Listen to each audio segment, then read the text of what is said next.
But now let's talk about Japanese art and architecture. Much of Japanese art has been connected to Buddhism, which came into Japan in the 6th century. 552 is the usual date given for it. And then over the 7th and 8th centuries, and especially as the 9th century began, the Japanese artistry the aesthetic of Japan began to develop much more independently, because Buddhism had come from China to Korea and then from Korea to Japan. There was a lot of Chinese influence for a couple of hundred years. But by the end of the 8th century and early 9th century, the Japanese aesthetic was becoming quite unique and is distinctive in almost all the arts that they practice in Japan today. So I want to talk a little bit about painting, calligraphy, block printing, ceramics, sculpture, poetry, theater, origami, ikebana, bonsai, architecture, and gardens. This will take about 7 hours, so just settle in, everyone. This is a quite spectacular block print called the Red Fuji. It is from Hakusai's series 36 Views of Mount Fuji. And Hakusai, I'll show you a couple of other of his pieces later. He is one of the true master block printers that has ever lived, and one of the best in Japan, and that's saying something because the Japanese are expert printers. So anyway, let's jump into it. Let's talk first about painting. Painting, with the possible exception of ceramics, is perhaps the oldest and most refined of the Japanese arts. The Japanese have for centuries painted on paper and silk. They've developed from original Chinese ideas, and you see some similarities still today, although again the Japanese aesthetic is quite distinctive. It wasn't, and the Japanese aesthetic of painting was quite unique up until the 16th century. In the 16th century, it started being influenced more by Westerners. The early painting in Japan was religious painting, either Buddhist or later on some Shinto as well, but particularly Buddhist religious painting. They specialized really in ink-washed landscapes. A lot of natural images. You will see birds and flowers, scenes from everyday life. Particularly, you get, and I'll talk in a few minutes about calligraphy, you will get these sort of brushed paintings with calligraphy associated with them. I mentioned before, when we talked about gardens, the idea of Japanese perspective. They do not use a linear perspective in the same way that we tend to in the West, but rather they use a layering kind of approach. So this is a beautiful example. It's very simple, and because it's so simple and yet so effective as a painting, you realize the artistry behind this. The trees in the foreground are the ones that are darker and clearer, and then as they recede off into the distance, they are lighter and less defined. This is the Japanese perspective, the Japanese approach to perspective. Later on, of course, as I said, in the 16th century, they were very much influenced by Western art. And this is an example. This is a Western ship painted on silk. And then here, their natural images frequently will include birds and plants. The cherry blossoms or plum blossoms are very popular kinds of themes. Japanese painting is called the Nihonga style of painting. And so you do get some Western influence, but there's a very strong traditional brush and silk or brush and paper kind of approach to painting. And again, they've tended to use water-based inks in their painting rather than oil-based, and the same thing is true in their block printing because it gives you the ability to have brighter colors than you might get with oil-based inks, particularly because they use inks more than they do paints even, and they will blend their own. And then also they can do washes like watercolor, and it's a very difficult medium. If any of you all are painters, watercolor, everybody thinks watercolor is what you did, when you were in grade school. Watercolor art is much more difficult than oil or acrylic to really master it and make it work. And so, in effect, that's almost all of what the Japanese have done has been the use of water-based inks in their painting. Another major art form has been choreography, which is simply the artistic writing of Japanese characters. It's called shuji. The writing of the characters with brush and ink is an important part of the discipline of the religions and of the sort of, it even went into the samurai disciplines, the bushido. As I mentioned before, samurai were expected to be calligraphers. It is seen as a meditative art. Today, a lot of Japanese schools will still offer calligraphy classes for their students, and they even have performance calligraphy in high schools in Japan. And parents really encourage this because they believe the discipline of sitting down and learning to write the characters with a brush, they don't use a pen, they use a brush, is an important discipline, to quiet oneself, to be disciplined to do this. It was greatly influenced, calligraphy was greatly influenced by Zen Buddhism, and it also influenced Zen Buddhism. The reason for that, if you think about it, to take a brush and ink and be confronted with a piece of paper, rice paper or silk even, and realize that you only have one chance. There's no take backs on when you're brushing ink onto a piece of paper or silk. There's no corrections. And if anyone is hesitant at all, that will show up in the work. And so part of the calligraphy has been a meditative art, because to concentrate, to clear one's mind, concentrate on the paper, determine what the appropriate approach to that is, and then to boldly be able to create the calligraphy is considered a meditative act. It's quite common that Zen Buddhists will practice shuji immediately before the tea ceremony, which is also seen as an act of meditation. And so there's very much a spiritual aspect to this. You can't force it. The idea is to clear one's mind and to allow the brush to perform on the paper in a way that creates art. I had someone ask me the first time I did this lecture, well, what does all of that say? I have no idea what that says, because that's really not the point. It's not the communication of a message that is the point of Japanese calligraphy, but rather it's the art of the characters themselves. They are in effect line drawings that are done with brush and ink. It's quite often, as you see down here at the bottom, this is a very simple painting of blossoms, flower blossoms, and so you will have paintings as well as calligraphy on one sheet. To simply communicate in both of those forms, in calligraphy and painting, on one piece of art. One of my very favorite parts of Japanese art is block printing. Originally it was all wood block printing. Nowadays a lot of it's done in linoleum printing, but this is a very famous piece. You may have seen it on scarves and flags and t-shirts. This is the Great Wave of Kanagawa. It is the same artist that did the Red Fuji I showed you early, Katsushika Hokusai.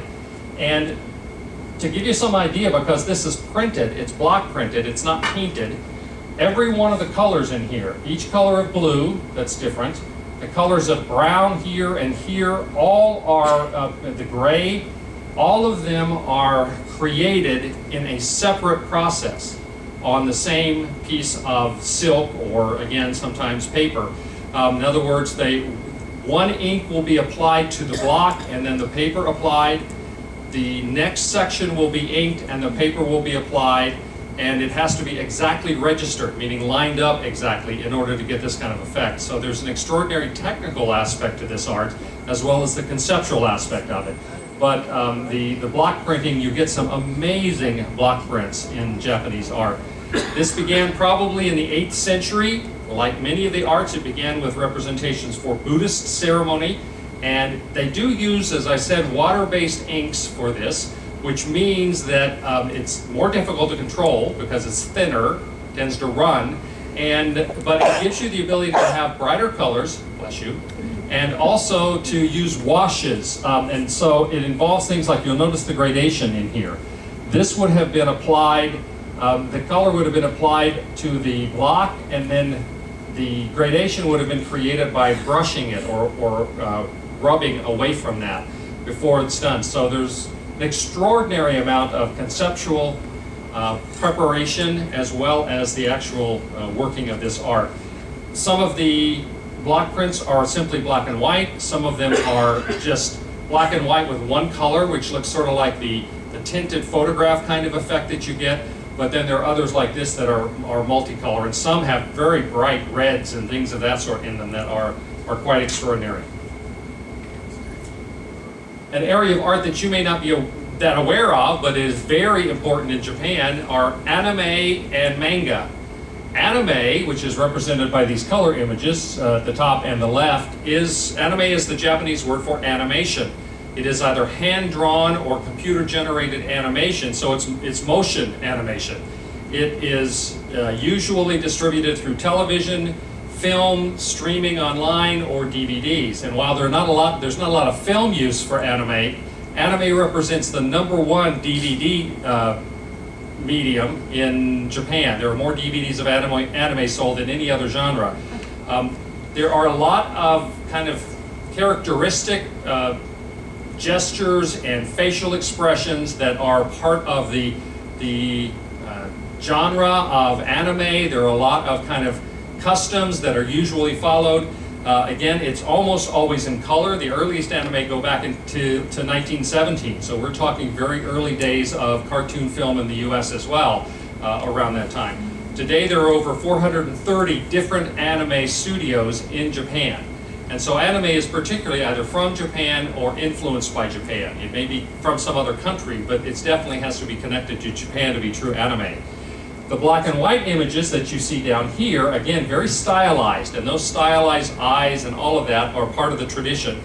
Manga literally means whimsical drawings, and these are comics that are usually black and white as opposed to the color of anime, and they are non-motion. They are usually presented in black and white in serialized magazines, so that each month you can get the next episode of these. And it conforms to a style that was developed in the late 19th century because it didn't involve the technology of motion. Then it's older than anime. These manga magazines are read by pretty much everybody in Japan. This is not a comic book for kids. Everyone of all ages read manga. And that's because it's not just cartoon kinds of things. There are manga that are dedicated to action adventure, business and commerce, comedy, detective, historical drama, horror, mystery, romance, science fiction and fantasy, sports and games, and even adult things.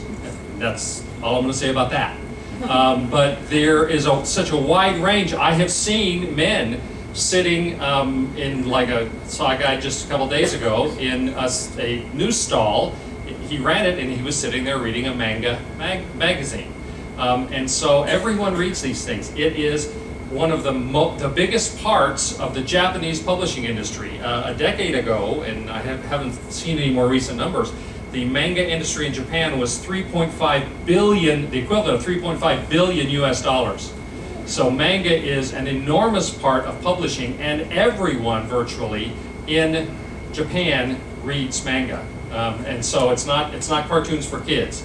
And it's gotten much more popular in the West as well. We had a couple who had their teenage daughter on board a couple of voyages ago, and when I told her that I was going to mention manga and anime, she was very excited about it. She said, "I came on this voyage with 12 T-shirts. They're all black and they all have manga on them, because it's a huge deal, especially for younger people." We have great nephews that were very much into it as well. Then perhaps the oldest, even older than painting, of the Japanese arts would be ceramics. It's almost always the case that ceramics is the oldest art of pretty much every culture. The finding of shards of pottery is always one of the earliest signs that a civilization existed somewhere, because every civilization that has ever begun to settle, and were not just nomadic herder-gatherers, they would have pottery, and so they will find pottery shards. The oldest ceramics we have that from Japanese sites goes back to the Jomon period, which, as I mentioned before, is 10 to 12,000 years ago. And this sculpture down here in the lower left, this is an example of a Jomon sculpture. You can tell if you were at the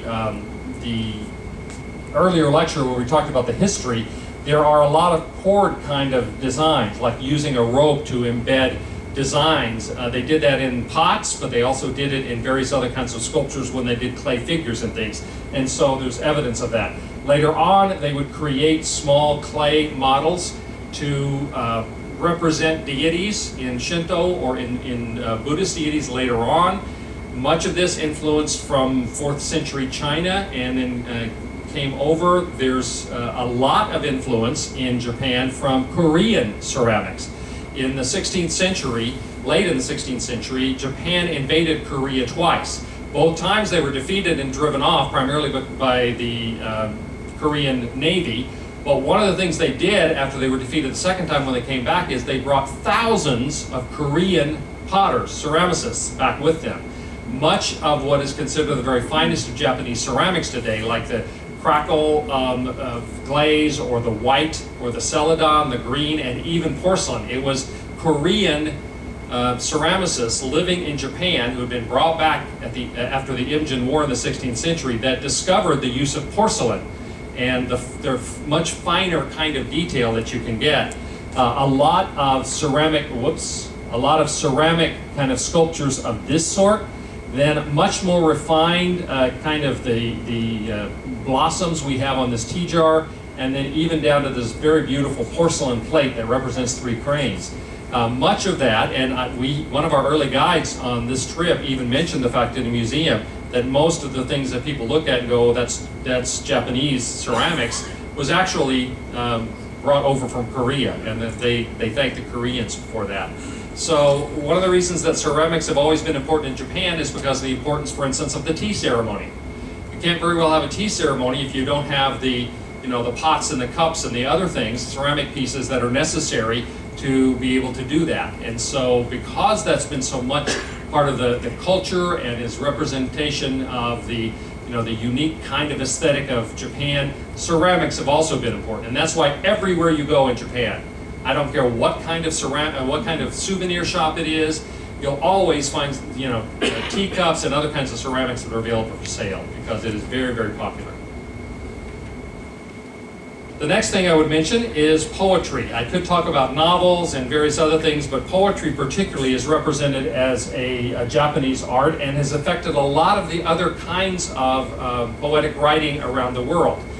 The writing of poetry has been closely linked to calligraphy, the use of brush and ink to write poems. In fact, the first poem, it's said, that was in Japan goes back to the creation story of Izanagi and Izanami, the 2 creation deities, and that Izanagi and Izanami, the male and female deities, kami, the gods, when they walked around the great pillar of the earth and they saw one another for the first time, Izanami spoke first and she said, "What joy beyond compare to see a man so fair." This is considered the first poem in Japanese history. Well, it was all wrong because Izanagi means he who invites. He was supposed to be the first one to speak. So they had to back around the world pillar and then walk back around it again. And when they saw each other, Izanagi, as was intended, spoke first. And he said, "To see a woman so fair, what joy beyond compare." As I said before, not very original, but those constitute the very earliest poetry in Japanese history as they understand it. There are many different forms of poetry that are very, very disciplined, as you might expect in Japan. There is a form of poetry called kanji, which literally means Han poetry. Han is the name for the Chinese people, and it uses Chinese characters, and it is of a Chinese style. It is the oldest form. But then later on they developed waka, which literally is the word for poetry. We had a guide named Waka at one point, and she was very pleased when I told her I knew what her name meant. Usually they'll tell you what their name means, but I got to her before she had a chance to tell us. And this waka, Japanese poetry, traditional poetry, is a very particular forms. The most common form probably in Japan has always been called tanka, which is 5 lines of poetry with a meter of 5-7-5-7-7, meaning 5 syllables, 7 syllables, 5 syllables, 7 syllables, 7 syllables. And then, as sort of a descendant of that, you have all heard of haiku. In fact, you probably had an elementary school teacher at some point that had you write haiku. Well, haiku is a very high art form in Japanese poetry. It is a 3-line verse form that's 5-7-5.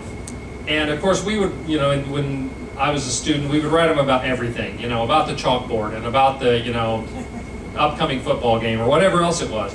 But typically, haiku in Japan are 2 nature images that are connected by some bridge or even break. so that you're comparing two aspects of nature. They're always nature oriented. And this was a very important art form. The image we have here is of a man who is considering the outdoors outside his home, and I'll talk about these moving walls in a minute. And he's got his ink well here and his brush, and he is considering a bird outside in order to prepare to write a poem. And as I mentioned before, when we talked about samurai, the samurai were expected to be poets.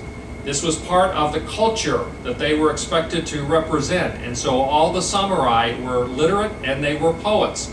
Before committing seppuku, the standard, the typical thing, that is before one committed suicide for a loss of honor or for whatever, you were expected to write your death poem.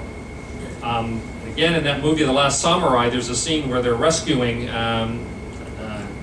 the samurai leader, and when the American sticks his head in, he says, "How's the poem going?" And he goes, "I'm having trouble finding an ending for it." Well, he meant that at the end of one's life, you were supposed to have a poem or to finish a life poem in a way that was appropriate to the end of your life. So this has always been part of that culture. Theater has, again, always been a part of the Japanese culture. There are two particular kinds of traditional theater in Japan: No theater, N-O-H, and then I'm going to talk in a minute about Kabuki. No theater, both of these started for religious uses. They were both used at Buddhist temples and at Shinto shrines. And in fact, if you ever go to Miyajima Island, which is a beautiful island just off of Hiroshima, and right across from Hiroshima, it's 10-minute ferry ride. It's very famous because of the red torii gate that looks like it's floating. It's when high tide, it's in the water. Well, at that major shrine that's on Miyajima Island, they have exactly this stage. It has the same tree design in the background. There is an entryway for the performers off to the side. In the back, there is room for musicians. And on the right-hand side, there's a small area where the chorus was to be. People who could add lines or provide counterpoint for the primary performers. And this design is always the stage design for No theater. And you can see exactly that, even with the image on the wall at that shrine on Miyajima Island. So No theater has been practiced since the 14th century.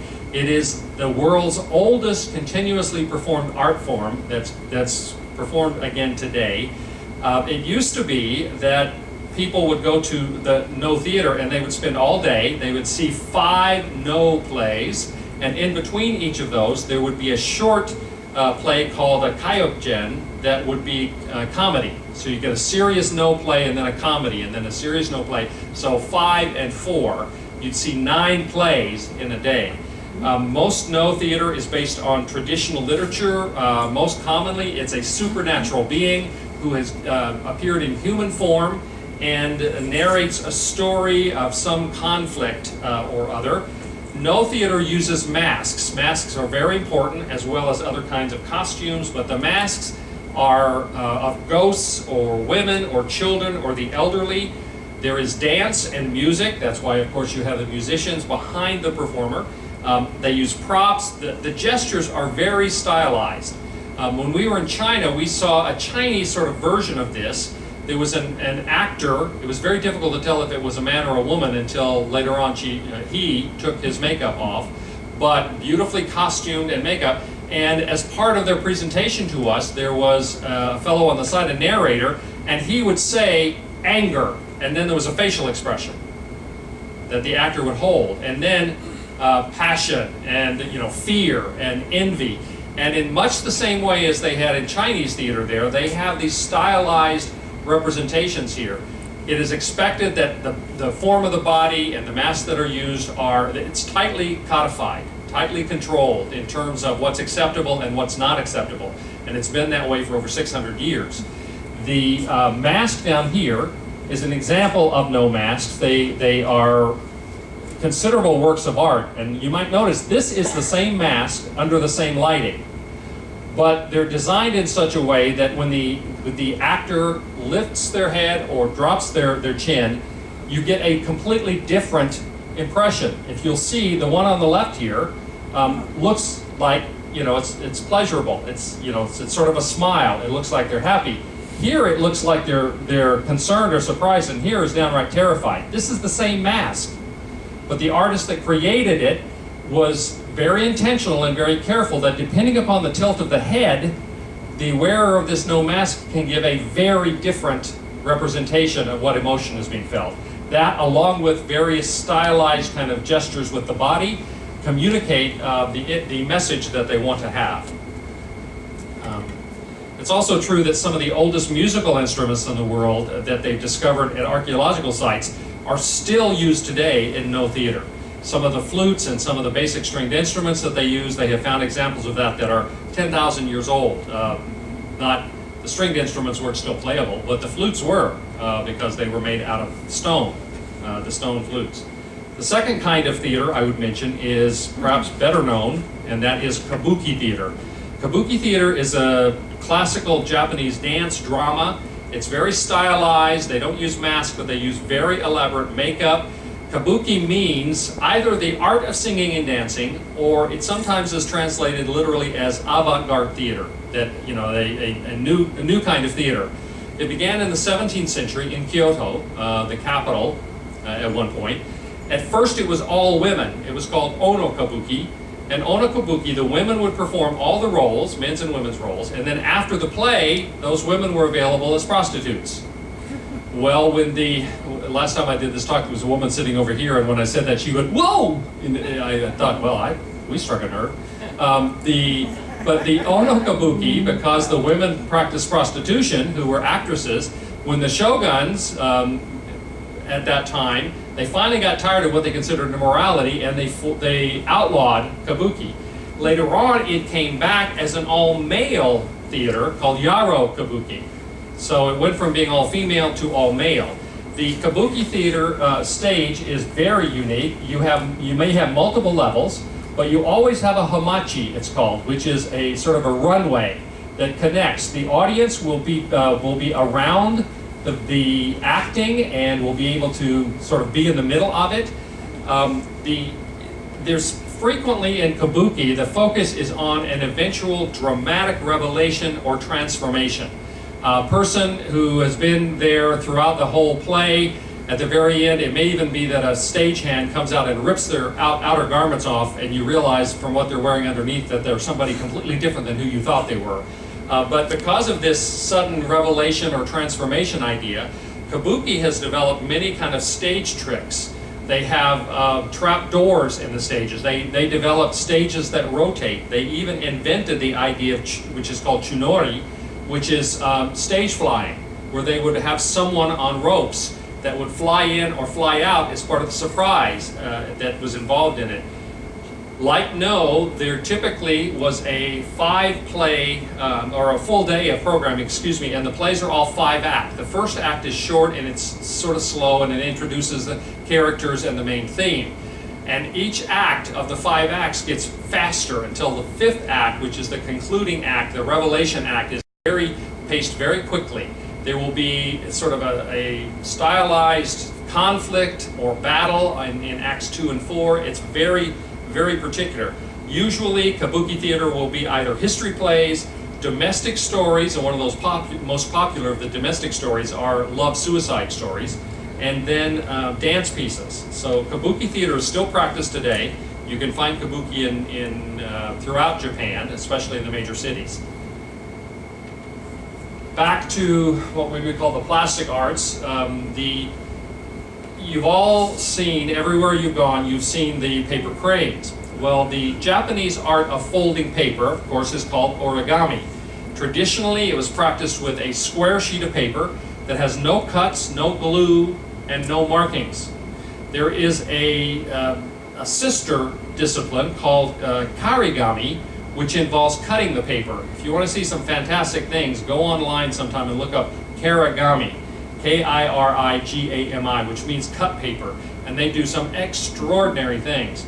But the idea is to create, initially was to create images of animals or other things with paper, but then not too many years ago, I don't know if you've noticed how much less glue and tape and staples are used in industrial packaging nowadays, because they figured out a number of years ago that the ability they have for folding paper to create this kind of art, like on the left here, a very complex crane, they could also use that in packaging. And so nowadays, most of the packaging you'll get things in, it's just the way the paper is folded that holds it together, gives it its strength. They don't have to use glue or staples. A banker's box, you've all used banker's boxes. You know, the fact that it's folded in such a way, it comes flat, and then you pop it out, and the way you fold it, it gives it the strength to hold 60 or 70 pounds of books. That kind of industrial application really came out of the study and practice of origami. Second one I would mention, which is represented up here, is ikebana. Ikebana means living flowers. There's a parallel discipline called kado, the way of the flowers. Remember, anytime you have do in something, it means the way up. So either ikebana or kado. In the 7th century, this began, and they began as a way to prepare flower offerings at shrines and temples. And so today there are 1,000 different schools of ikebana. And it is very different than Western flower design. Western flower design tends to be formally balanced. If you've got a lily on the left side, you'll have a lily on the right side. It tends to be a very formal kind of presentation. Ikebana is the opposite of that, and you can sort of see that here. It is an informal balance, and part of it is the use of flowers to create something much more dynamic and just beautiful things. A few years ago, and I still remember some of the examples I saw, they had an ikebana display at the convention center in Seattle, and I fell in love. The ikebana is spectacular stuff. In fact, kado, the way of flowers, which is related to ikebana, is one of the 3 classical arts of refinement in Japan. Kado, the way of flowers, along with kodo, which is appreciation of incense, and chado, which is appreciation for tea and the tea ceremony. Those are considered the 3 classical arts of refinement in Japanese culture. So the flowers, incense, and tea. And the bottom right, I think the only one of these disciplines that I've ever practiced is actually bonsai. Bonsai literally means tray planting. The purpose in bonsai is to take a tree, plant it in a tray or a small pot, but to train it so that it has the same proportion and shape of a full-size tree, or even a grove of trees. I killed mine, but I had a 7-tree birch forest that I created at one time, and took some classes. And so this example of just a beautiful tree is probably 12 or 14 inches tall. And so the beauty of being able to create what looks like a big tree in a small pot is the whole art of bonsai, and that art is over 1,000 years old. Somebody asked me about bonsai in Japanese gardens. Well, it's possible around a tea house or something they may have bonsai, but Japanese garden is usually full scale. They may use miniaturization, smaller to give perspective, but bonsai is something that usually is done around a home, not in a large garden. Okay, let's talk for a few minutes about Japanese architecture. Traditional Japanese structures were always made out of wood. Wood is the source, and as you've seen, they have a lot of forests, a lot of mountains in Japan. So wooden structures, they typically were built up off of the ground so that they are separated from the soil. The roofs tend to be tiled or thatched. They will take cypress bark, unlike in England, where they still have thatched roofs that they do out of straw. The thatched roofs that they do in Japan are usually compressed cypress bark, and they just do a beautiful job of that if you've seen any. The outside walls will be sliding doors called fusuma, and there will be no weight-bearing walls in a Japanese traditional house. The weight is borne by pillars in the corners or central to a wall, and by joists that support it. But the walls are intended to be completely open, as you saw that picture of that poet a few minutes ago who's looking outside and the wall is completely rolled back. On the inside of the house, they also have sliding screens, which are called shoei. They typically are a light wooden frame with paper, like rice paper, over the panes of the door. And they are designed to be able to open up or close off certain sections of the house. I'll show you some images here in a minute. Much of the focus is on a minimalist kind of interior in these houses. The interior spaces typically have only cushions, not chairs, no stationary furniture. Cushions can be put away. The futon that they sleep on, if they sleep on futons, even they go in large drawers during the day so that the floor space is kept open. You do not have baby grand pianos in a traditional Japanese home, something that is huge and bulky and needs to be moved around. They will usually have built-in cabinets where any materials that need to be stored, clothing and that sort of thing, so that they're not furniture out in the middle of the room.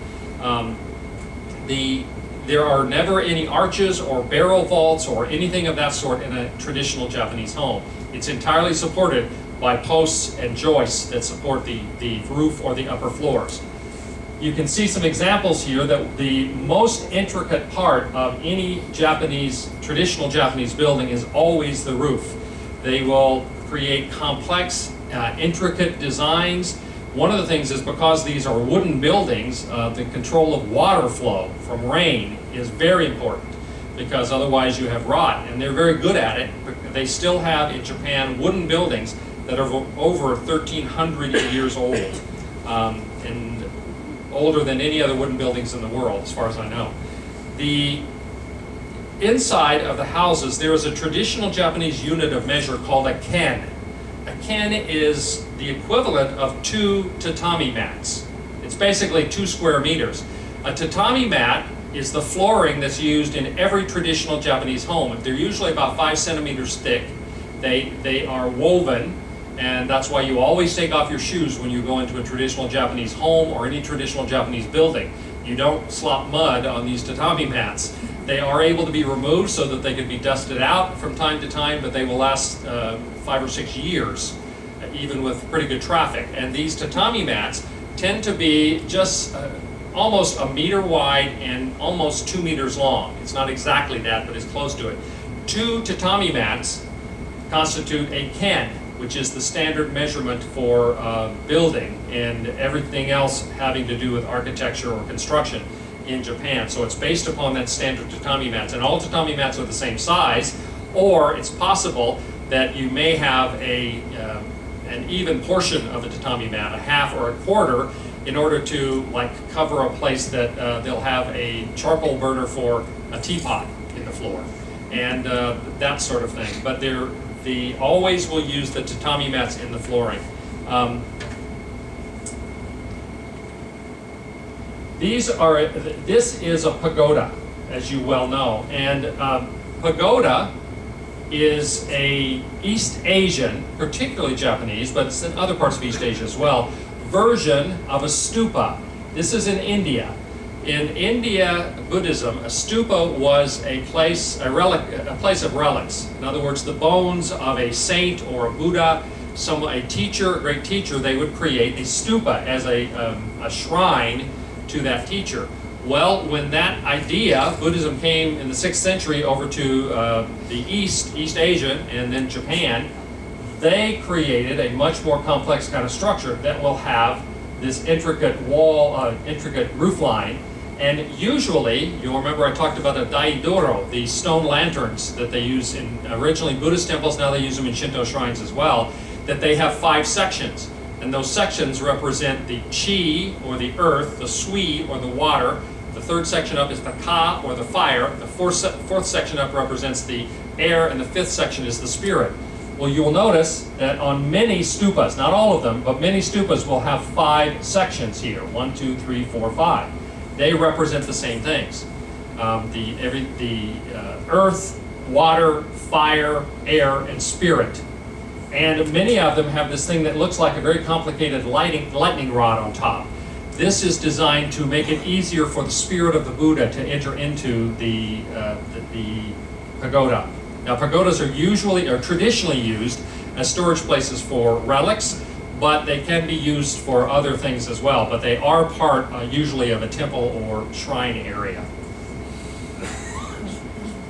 These are other examples that you get the very intricate kind of roof line here and here. Roof lines and designs on the roof and the tiles on the roof are always the most complex part of any traditional Japanese building. They will have various sculptures that represent kami in the Shinto sense that are protection deities. Sometimes they'll be lined up. There'll be 4 or 5 of them right along the edge of the corner of a roof line. This, of course, is the Golden Pavilion.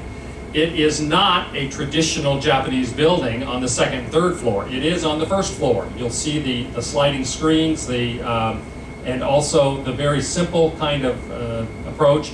But this is built right on the water, and it's much more intricate in the upper levels, and that's representative of a Chinese influence, and that was very intentional. The Golden Pavilion is more of a Chinese kind of building than it is a Japanese building.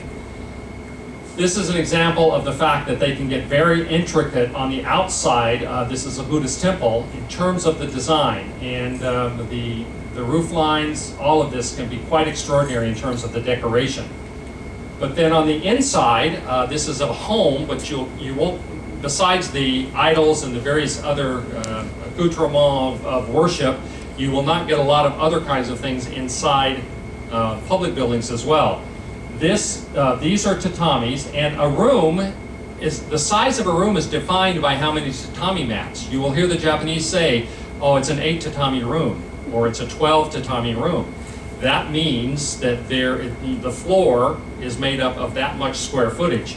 You will see here that the outside walls can be pushed entirely back so that you have very much open, but you also see the pillars that are supporting the outside wall, and in this case the roof over the porch. The inside showy screens can be also pulled back so that you can have open or closed.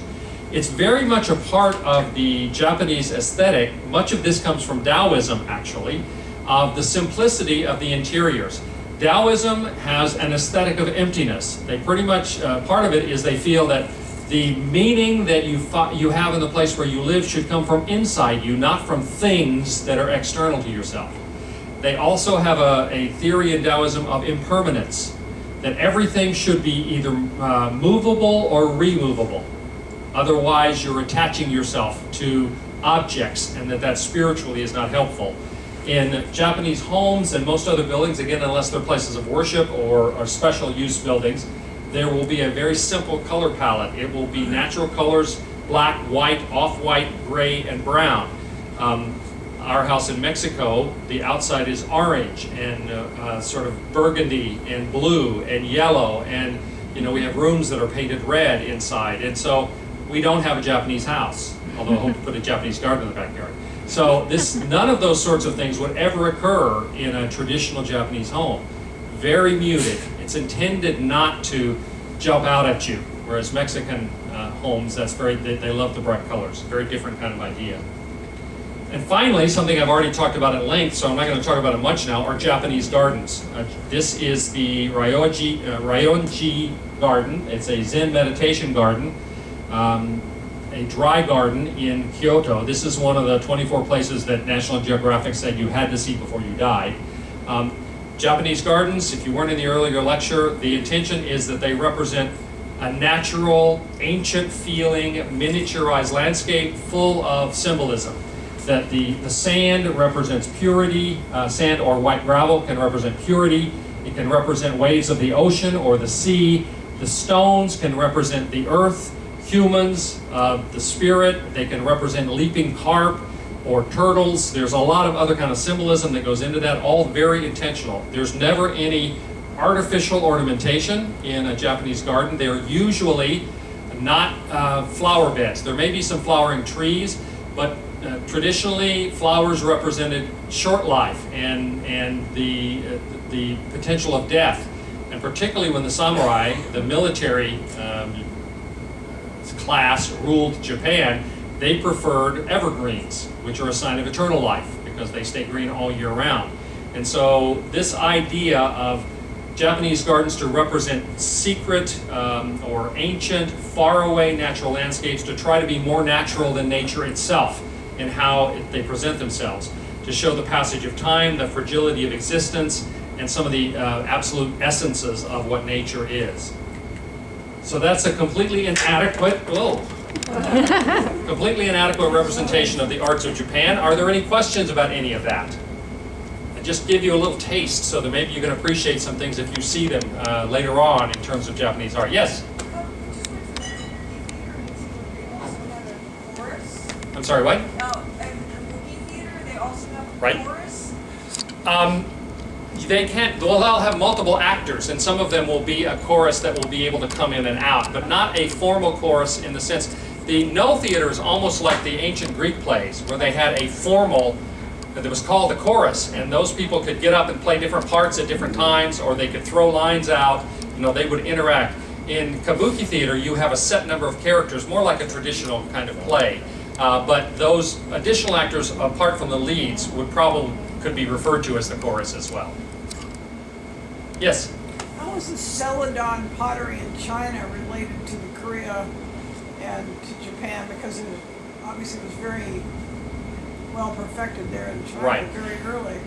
How is the Celadon in China related to Korea? I don't really know. I know that the Koreans invented the sort of green Celadon kind of effect, as well as the sort of crackle glaze that was common in that. The Koreans brought it to Japan. My only guess, and I don't know this for a fact, is that it must have gone the other direction as well, because there was a period of time in which China was much more of an influence on and in Korea than Japan was. So pretty much anything that would have been there, I'm sure would have gone the other direction as well. But I don't really know the answer to that. Other questions?